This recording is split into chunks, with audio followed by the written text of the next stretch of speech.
Good morning, everyone. It's Cooke here, and it's Monday morning. That rolled around real fast. And this morning, it's my pleasure to bring on to LinkedIn Live with me today Senior Solicitors Matt Martin and Aimee from Martelli McKegg, and Lisa Mackay from HR Toolkit.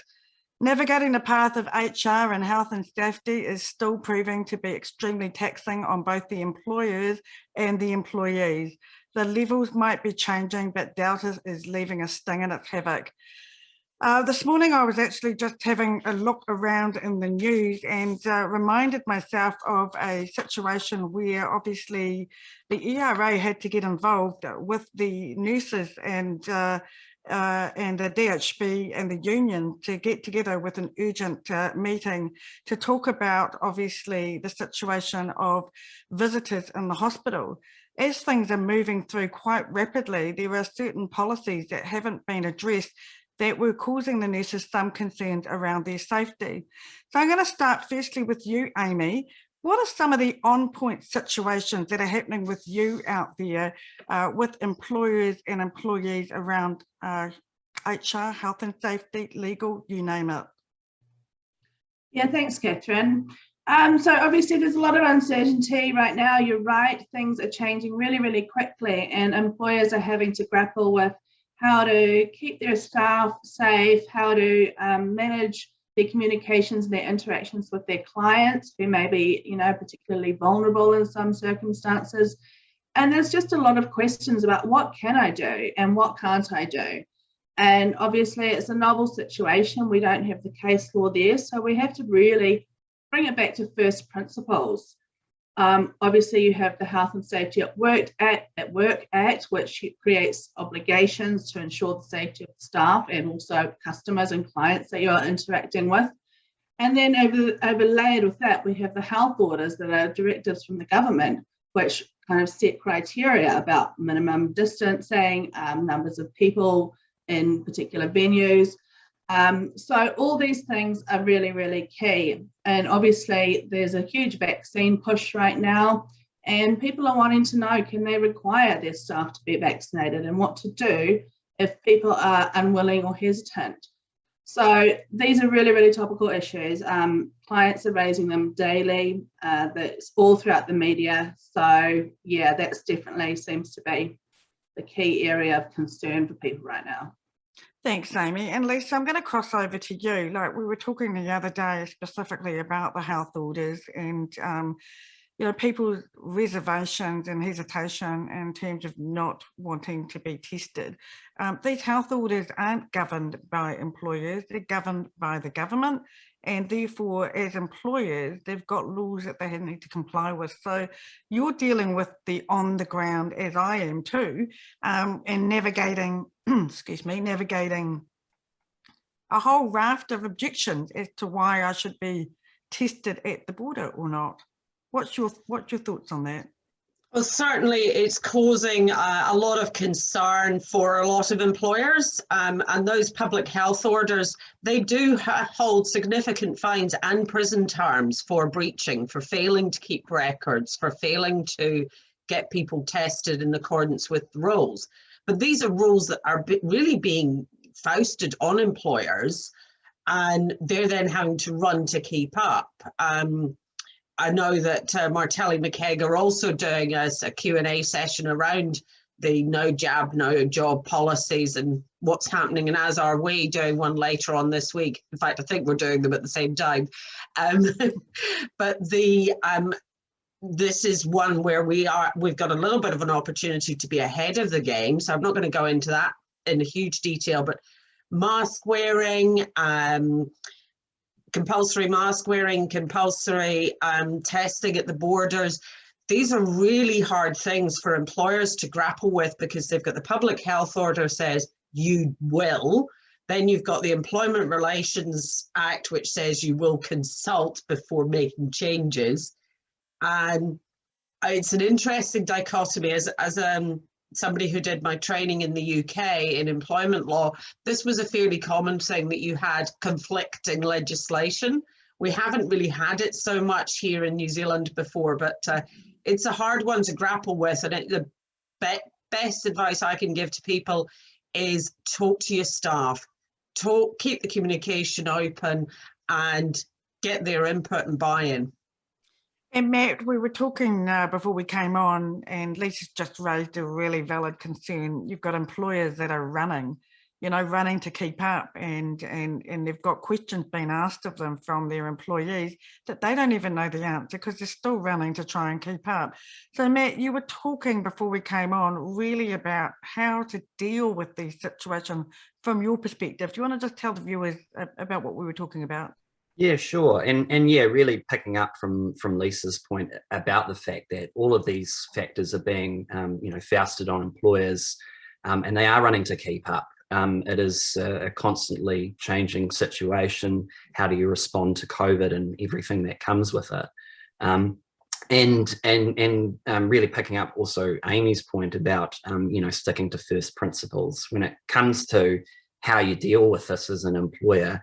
The safest option is to revert back to those first principles and really, consultation with staff as things go on is the best way that you can move forward. A lot of our time as lawyers is spent, dealing with the aftermath when things have gone wrong. And often the case you can see, there's decisions that are being made or, information being considered by employers, which isn't necessarily filtering down to employees. And that's where you can get confusion and concern, and that's how those issues arise. So, what we're saying to employers is keep your staff informed. It's an employment law obligation, as part of your good faith obligations under the Employment Relations Act. You do have to keep staff informed of any decisions that might affect them and their employment. It also just makes sense from an HR perspective. Staff that know what's going on and feel like they're being listened to or communicated with are probably going to be going on and doing better anyway. And so, if as an employer you get to a situation of introducing new policies or, having to go through a restructure process, if staff already know what's going on, it doesn't come out as a bolt of the blue. And it's just going to mean better decision making, better processes moving forward. Yeah, look, if I go back to the nurses situation, I always talk to my companies that I work with about getting employee buy-in. If you give them a voice, they're more likely to buy into the situation.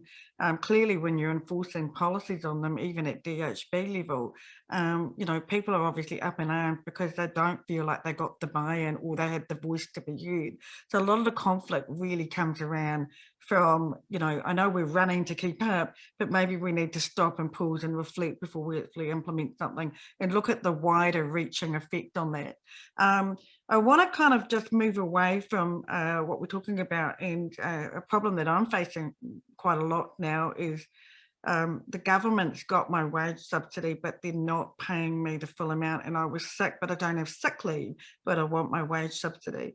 And as I kind of point out to them, well, your employment contract is still, what we're going to be compliant to, so the wage subsidy is money coming in, but not guaranteed money. It's money to support your employment contract. Lisa, this is why I see you smiling, and I know you're itching to talk about this.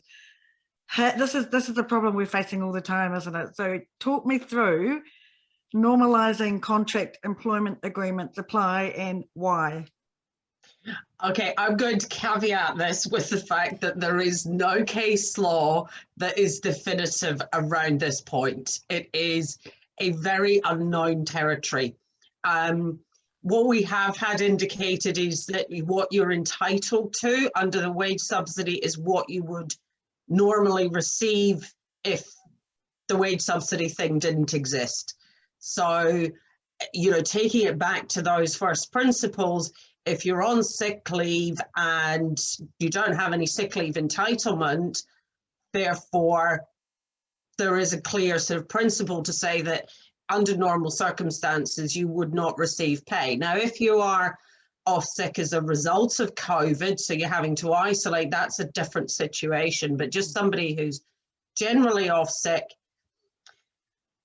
this is something, I'll be honest with you, is liable to be challenged. If you have got somebody, and there are a lot of staff out there, I've I've got about 3 or 4 on the plate at the moment who are off sick. At the moment, it's nothing to do with COVID. It's just that they're off sick and they don't have any paid sick leave left, and have all been arguing, oh, well, I should receive the subsidy because you've had the subsidy. Working through with them, it's working through with them in a proactive, consultative way to actually say, hey, come on, this is actually what you do. And not that you're not entitled to a paid holiday on the government here. And most of them are actually okay. They are just, you know, chancing it a little bit. We have had one who, she did have some genuine reasons why they extended sick leave. And it was to do with care and things like that, because she was caring for her mother and she's very stressed out. So we're trying to work with her, but at the same time, the company can't afford to just carry on paying her. And she's now been signed off for a month. So it is a long and the short of it, if you've got people who are out on sick leave and things like that, my feel on it is they're entitled to what they're due for pay under their contract. That seems to be consistent with what little case law we have had, but it is uncharted territory. Therefore, I strongly recommend that people, if you've got that situation, talk to your staff first and early before you're putting them on zero pay. Oh, look, absolutely. And look at the options that are available too, you know, talk it through.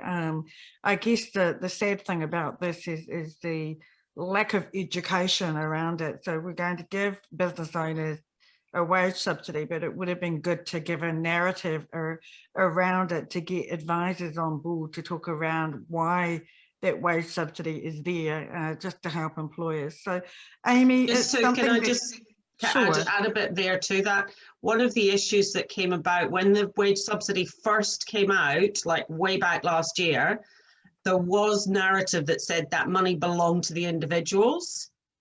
And a lot of people stopped listening at that point. There was more narrative to say, no, it's to the employers to pay the wages bill. But a lot of people stopped listening to after the point of, oh no, that money belongs to me. So yeah. Well, I guess there's not been an updated narrative is really where I'm going, because this time round, the company has had to get approval from the employees to be able to get the wage subsidy. And employees are saying, why do I need to approve it? And what impact is this going to have on me? And that's something employers can't even answer. They just know that they've got to get approval from the employees to be able to get it. So, Aimee, if I can come to you, I've got employees who are saying, actually, you know what, don't give approval for you to get the wage subsidy. You know, it's proving to be quite challenging for the employer. What's your thoughts around that? Well, I think that you really need to have conversations with these employees. The reason why their consent is required is because you're going to be submitting personal information. So it's actually a privacy waiver that they're giving. And so they just need to understand what they're giving and why, and that it has limited impact or scope on them beyond just receiving this subsidy. So have the conversation. They need to know that if consent is not given, then an application can't be made on their behalf. And then that will really affect their ongoing, their entitlements or what they might be able to earn in the future if this resource is not available to them. And if their only concern is it's just a privacy question, then they need to be able to kind of make that decision so that they can weigh the balance for themselves and figure out what they're comfortable with. I think, again, back to consultation, but a key part of consultation is actually providing information so that employees can actually make an informed decision. So you can't just kind of throw it out there and say, how do you feel? You've got to give them that information to be able to really make a decision that's informed. So that's a big part of it for health and safety and for these sorts of disclosure requirements. Yeah, look, it's a great point that you're making about, sort of having that disclosure for employees as to why. But these business owners don't know what that disclosure is. I mean, they started off running a business And now they've got all these legal things that they've got to comply with, which they have to comply with normally, and then additional requirements. And so, obviously they've got, the material impact of if their income is greater, so they've got to ascertain whether they've actually got the decline of 30 and 40%.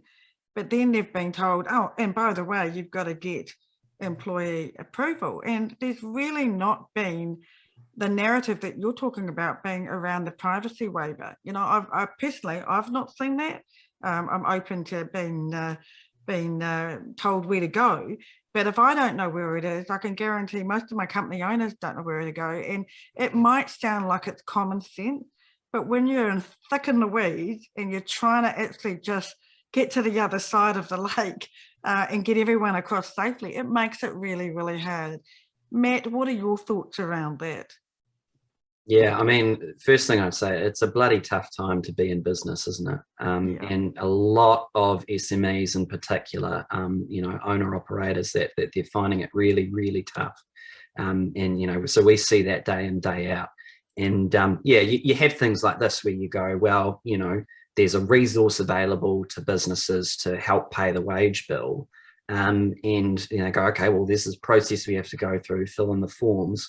And I can imagine how grating it is to be a business owner, to have some employee sitting there going, I'm not signing this. What's this all about? Blah, blah, blah. And having to go through and explain it. And I mean, the only thing that you can say really is, well, you have to just keep going, to keep your business running, you keep operating. It's tough. It's really difficult, as you say, with further regulation imposed on business owners and everything, but it's business. It's the reality that you live in. And, again, the thing that as a business owner you should be doing is communicating with your staff where you can. It is if an employee has a concern, do what you can to find out about it. As Aimee pointed out, the waiver is there because you hold personal information of these employees. You're passing it on to third party. You need their approval. Most employees should be able to understand that, you would think, having that explained to them. And here's the other side of it. If you're a business that's eligible for the wage subsidy because you've had a 30 to 40% plus reduction in revenue, what are your options if you don't get that subsidy? You're looking at redundancies. You're looking at restructures. And that's not to say you say to your employee, if you don't sign this, I'm making you redundant, because that probably wouldn't be too good either. But it's important that employees know why it is, as a business, that you're applying for these things. The fact that you see a material decline and you need to do something to address it. Again, it's the communication lines are really key. Absolutely agree with you, Matt. And Lisa and I have also talked about this. In fact, we've had a lot of conversations of late, haven't we, Lisa? But, when you've got a company and it's got zero income coming in, well, you don't have to be a rocket scientist to work out the maths on that. The reality is zero income means zero to pay the bill. So we've all got to work together. And like I said, this is not a political statement, but, Ian Taylor has recently talked about, the government bringing people in from the bench. And when I talk about bringing people in from the bench myself, I talked about this last year, is that, when legislation like this is actually being implemented, that, like the engine, we've got a community hub of provider specialists. Like, we don't know everything, so we come back to our provider specialist. If there was a provider specialist like Martelli, McKegg or HR Toolkit, that they could actually say, hey, look, we're thinking about doing this. What do you think about it? What are the obvious scenarios that could come out? That way we could quickly get something written up. It may not cover off everything, but it's going to actually help those business owners to be able to approach it in a way that people are not going to go, oh, they just want to take my wage subsidy. So Lisa, your thoughts on that? We've talked about this quite a lot. 0 in equals 0 out. Is it rocket science? It is. You would think so at times, but yes, it is difficult for employers at the moment, and it is difficult for employees because they're sitting there going, well, what do I do? I can't go out and get another job. So I'm stuck here as much as you are. And it is about sort of, I suppose, sharing the wealth where it does exist. One thing I would like to touch on though is consultation, just briefly, in terms of a lot of business owners get scared of consultation. It's just simply having conversations. They think it's this big legal process. It's not. And, you know, consultation about whether or not you give your consent for the subsidy application. It's like, hey, under privacy, I need to ask for your consent. Are you okay with this? Or do you have any questions? Done. That's consultation. If they come back with questions, obviously you answer them, but it's not actually this horrible, scary thing. So for business owners, stop being scared of talking to your staff, I would say on that one. Yeah, look, absolutely agree. And look, I guess you just hit the nail on the head about keeping it simple. Keep it simple and succinct. And then when you don't know the answer to the question that the employee comes back to, go out to the specialist providers, you know, like, you know, come and see Lisa at HR Toolkit, or Aimee or Mathew at Martelli, McKegg, or Catherine at the Engine. You know, go out and seek advice, because your providers or specialist providers will be able to go and seek advice from their specialist providers if they don't know. But, you know, try and delegate some of this, you know, finding the knowledge and come back with the right answer so that you've got the power. It's when we actually don't take that pause and we jump straight into an answer, that's when we generally know we're setting ourselves up. And so, Matt, I'm going to come back to you. We were talking before we came on, you know, it's all good about having prevention over cure, but sometimes as human beings, things can go wrong. And what do we do to mitigate that, Matt, from your experience? Yeah, absolutely. You know, in a way, it's great when employers make mistakes, because then I get paid lots and lots of money. So if you want to avoid paying your lawyers lots and lots of money, it's a pretty good idea to talk to people like Lisa and yourself, Catherine, in advance, and your lawyer if you want to, you know, about setting processes in place. You know, when it comes to things like consultation, and if you're an SME, you know, no one's expecting you to be like Air New Zealand or Fonterra or anything like that. You know, it's not the same standards. You know, having those consultations, having those conversations with your employees, you know, putting things into practice, a lot of it becomes a sort of common sense, really, as you know, putting the effort in at the outset to make sure you get your contracts right, your policies right, all of that.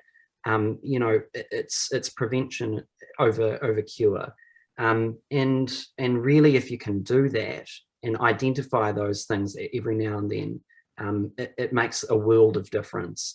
You know, set some time in your calendar and go, let's have an overview of a particular area of the business, a policy or something like that. How are we dealing with these things? You know, have we got everyone's employment agreements up to date, you know, with the latest legislation, changes in sick leave, you know, holidays, all that sort of thing. You know, just keeping a running sort of tab, if you can, every now and then of little bits and pieces. It all adds up over time. Oh, look, absolutely. And we here at the Engine, we do business continuance planning with business, and most of that really is around, can your business cope if this happens? So it's really bringing it back to that whole prevention. Quite often or not, people in business, they put it right down the bottom and then they wonder why they're actually in this situation. You really have to be working on your business, not in your business. So take the, I mean, to be honest, from my perspective, lockdown was the obvious time to actually do a lot of work on your business, because you didn't have that constant barrage of interruptions coming at you all day. So I also want to just cover off on the situation that's happening with you know, not just employment law, but health and safety and the challenges that that brings as well. Because I've got, you know, employees not wanting to sign off on COVID plans, and the COVID plans have been designed around the health orders. And, you know, so you've got a whole bunch of things happening here that are causing huge havoc and, you know, real disruption. I mean, why do I need to stand 2 meters apart? Why do I need to do this? Why do I need to sanitize? Why do I need, you know, who's saying all this? You know, who's making me do this? Lisa, I'm going to start with you. A health order is a health order, right? This is where you have this challenge. You've got this directive that's come down. I mean, we literally have had the announcement at the 1 o'clock briefing of everybody crossing the border has got to have a COVID test. Everybody in supermarkets has to wear a mask. No consultation, nothing. That's just been directed. And yes, there are legal consequences for employers who fail to abide by these things. And we're talking jail terms as well. But then you've got at the other side of this, I mean, I've got a couple of employees one who's asthmatic, another one who has a respiratory issue. They medically can't wear masks. So how do you deal with this? Because they've both got exemption on the basis that for health reasons they can't wear masks, but that's designed with the likes of people and who have got who need access to services rather than people going about their daily work. Now, the supermarkets are kind of coming up with some workarounds on this, but it's then causing issues for the public who don't know, and they see somebody wandering around the supermarket without a mask on. It's a really, really tough thing. So it's about coming back to that, communicate, talk to your employees, what's going on, taking it back to the first principles. Can you provide a safe working environment? And battling that very question about whether or not we can actually provide a safe working environment for somebody who cannot wear a mask and they're employed in a job that they go into supermarkets. Yeah, look, you raise a really valid point. And just while I'm sitting here, I'm thinking, you know, we're all talking about communication, and this might sound like a bit of a far-fetched idea, but, you know, when COVID happened last year, when the lockdown happened, we all got a text on our phones, right? We all got a text, you're now on level 4, everyone must stay home. Wouldn't it be really good to get that same text going out to anyone who's got an NZBN number that's got employees to say, hey, we're about to implement this. This is going to happen. And here's 3 steps that we encourage you as an employer to help you on your journey with what we're about to implement. Because that's really what I'm coming back to, is the whole education is, you know, at 1 o'clock we got told border testing, and now the business owner, like multiply that by all the business owners, all have to come up with the same theory around how to deal with it. If there was a situation where we could come back to say, like Martelli, McKegg, right, we're about to do this, how does this impact on a legal aspect? And we're about to do this, how does it impact on a culture aspect, Lisa? And you get a meeting of minds come together and we get a text coming out. Wouldn't that be amazing? So you just heard it right here. That's my idea. Going to come back to innovation, Lisa. You know, you talk about, you know, the separation. I mean, we're gonna have a society where, I mean, we know what's happening right now.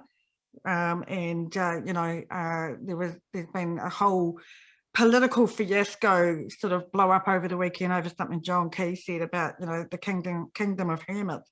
What he was really trying to say is we need to find a way to work around opening up the borders. Well, at least that's what I heard him say.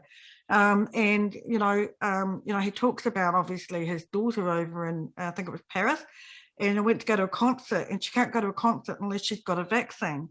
And it's not, you know, there's still a choice out there of whether you want to be vaccinated or not vaccinated. It does come down to choice.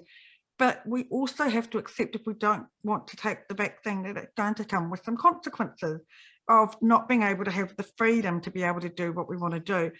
Interestingly enough, I was reading in the paper about Leo Malloy, who owns headquarters in the city, and he's come up with a really innovative idea. So whilst I've been talking with a lot of my business owners about the reality of clients saying, are your staff vaccinated or not vaccinated, and how do we deal with that, he's come up with, let's have different people wearing different t-shirts.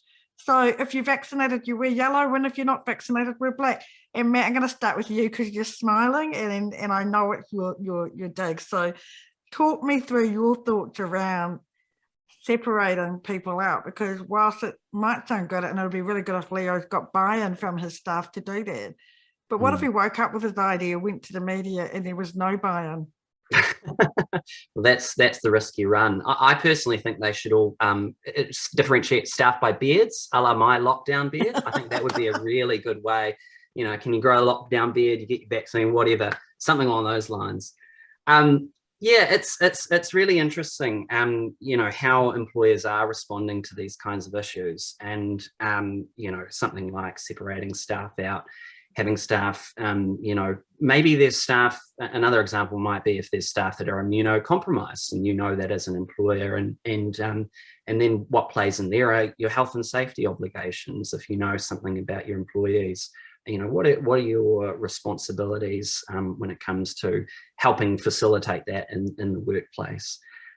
Yeah, so look, it shows that there's many ways that you can try and address this, and the key things are keeping in mind. Again, I keep going back to first principles, but it's really important about how you deal with this. You know, if there's a health and safety risk that you identify as an employer, then you have a responsibility to mitigate against that. And so, you know, COVID is just but one really of many number of health and safety risks employers have to address every single day. So you want to be doing things that are consistent with that. You also want to be consistent with your other obligations, you know, to make sure you're treating your staff fairly. You know, if there are reasons staff might not be able to have a vaccine for health reasons or something like that, you can't be seen to be, you know, unfairly disadvantaging them in the workplace as a result of it. You know, if there's work that can be carried out by another person, can you redeploy, that sort of thing. There's also Human Rights Act considerations as well, and my sense is we'll see that a lot more in the future as well. You know, is it discrimination? You know, if you don't allow people into your premises because they're not vaccinated, or what will that mean? And yeah, I think, you know, if you're going about it in a risk-averse way, which is what we're suggesting, is certainly err on the side of caution. You know, it's very uncharted territory right now. You don't want to be going out, and if you don't have to, and being the outlier doing lots of things, let some other people have a go first, be risk-averse, and then see how you can adapt things moving forward. Yeah, look, I like what you're saying, and you know what I've been saying to business owners and their staff is, let's just talk about it, and let's be courageous and have those conversations where everyone can say how they're feeling. And it's been really interesting, you know, I was on a call with a company, and you know, there's a number of vaccinated and a number of unvaccinated. But what I knew to be true about the one particular call that I was on is that the unvaccinated people were actually getting a perspective as to what it meant by the vaccinated people to be even sharing a vehicle with unvaccinated. And it wasn't just about them, it was about their family. And so for me personally, and I'm just going to tell everybody about why I got the vaccine, I'm immunocompromised. And like everyone, I've seen all the scaremongering and the fearful aspect that goes with being immunocompromised. I mean, obviously COVID is designed to protect people like me from getting COVID, and thank you all for that. But the reality is that I got the vaccine because I want to see my mum, and my mum's 88 years old and she's in a rest home, and I know that I would not be able to see her if I was unvaccinated. And so for me, I did it for that reason, firstly, and secondly, also I like my freedom. And so I want to be able to travel. I want to be able to not just travel internationally, but just travel between New Zealand. And so for me, that's my reason. And, you know, everyone has their own reasons, and I respect the choice.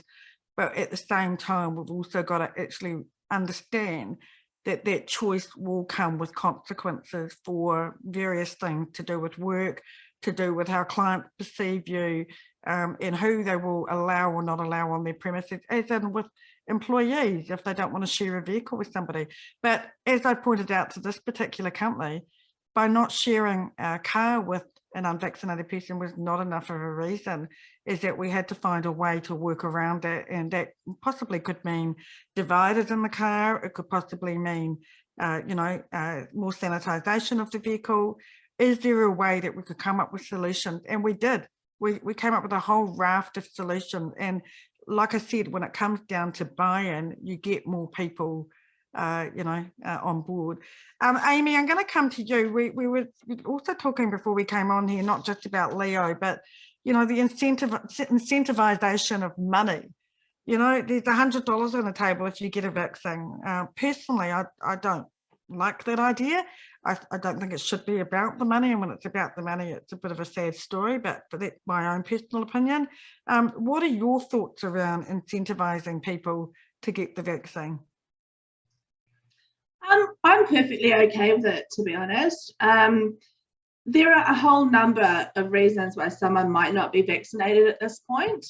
We're going to get to a tipping point at the end of the spear where it's going to be a very ideological kind of argument. But at this point, I think there's still a chunk of people that might just not have found the time to do it. They might consider going out and, you know, lining up and carrying out. They might have some concerns or some, you know, be a little fearful about actually going out into the community when we're at level 3 or 4. So there are people that are hesitant for sort of just kind of practical reasons or logistical reasons. An incentive payment to kind of get up there and do it, or to have the time off work to go and be able to get this done. I think that might get buy-in from those sorts of people. Do have to be a little bit careful that having an incentive in place for to get vaccines is not going to impact those who might not be able to get the vaccine for medical or religious grounds, because then they're going to be missing out on a benefit that is available to others and not to them for something that they can't kind of help. So need to be a little bit wary about rolling these out and making sure that those who do buy into it get the benefit without kind of harmfully impacting on somebody else who might not be able to participate. And I'm glad that you raised that, Aimee, because that's a really valid point, is that, you know, while something is actually put up, it's not actually possible for everybody, you know, and what does that mean? I don't get the $100 because I can't get the vaccine.